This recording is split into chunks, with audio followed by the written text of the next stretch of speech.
National computer emergency response team نے ملک میں بڑھتے ہوئے سائبر خطرات کے پیش نظر اہم قومی تنصیبات کے لیے سپلائی چین سیکیورٹی پر اہم ایڈوائزری جاری کر دی ہے۔ ایڈوائزری میں خبردار کیا گیا ہے کہ دشمن ممالک سپلائی چین کے ذریعے پاکستان کے بجلی، بینکنگ اور دفاعی نظام کو نشانہ بنا سکتے ہیں۔ نیشنل سرٹ کے مطابق ہارڈ ویئر اور سافٹ ویئر کی ترسیل کے دوران معمولی سی غفلت بھی بڑے پیمانے پر سسٹم فیل ہونے کا سبب بن سکتی ہے۔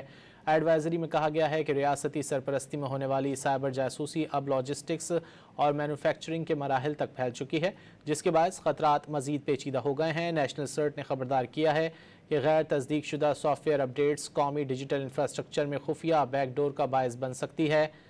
نامعلوم ملکیت رکھنے والے وینڈرز قومی سلامتی کے لیے سنگین خطرہ بن سکتے ہیں۔ نیشنل سرٹ نے اداروں کو مشکوک نیٹ ورک ٹریفک اور غیر معمولی سافٹ ویئر رویے کو فوری طور پر رپورٹ کرنے کی ہدایت بھی جاری کی ہے۔